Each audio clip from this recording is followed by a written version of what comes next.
नमस्कार मित्रों। एक भक्त परिवार था। पूरा परिवार कान्हा जी का भक्त था। वह अपने कृष्णा से बहुत प्यार करते थे। उन्होंने अपने घर में ठाकुर जी को विराजमान किया हुआ था।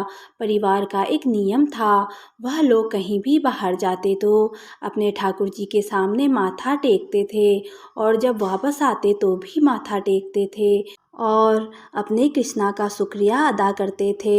यह काम घर का प्रत्येक व्यक्ति करता था। एक बार घर का छोटा बेटा जो 13 साल का था, बिना माथा टेके ही बाहर चला गया। कुछ व्यस्तता के कारण भूल गया। वहाँ उसने देखा कि कुछ लड़कों में लड़ाई हो रही है।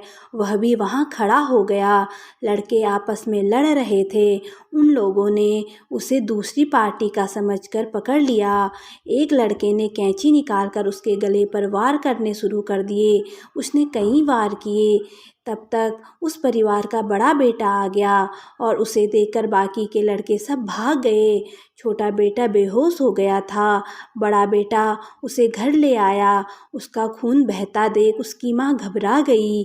वह अपने घर के मंदिर में ठाकुर जी के चरणों में बैठकर रोने लगी।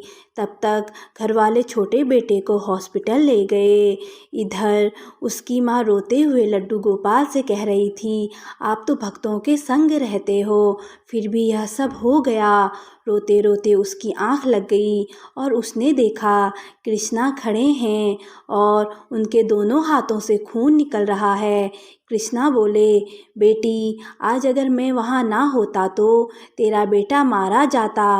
वह कैंची मैंने इसकी गर्दन तक नहीं पहुँचने दी, वह मेरे हाथों में लगती रही और तेरे बेटे को केवल मामूली सी चोट लगी है। वह केवल डर के कारण बेहोश हो गया है। होना कुछ और था लेकिन टल गया। वह एकदम चौंक कर उठी और कृष्णा के चरणों में लेट गई और बोली, हे प्रभु, हमारे लिए आपने इतने कष्ट उठाए। और भाव विभोर होकर रोने लगी और ठाकुर जी से क्षमा याचना करने लगी। तभी उसका बेटा हॉस्पिटल से लौट कर आया। उसने माँ को बताया कि सब ठीक है, बस थोड़ी सी चोट है। तभी छोटा बेटा और पिताजी भी घर आ गए।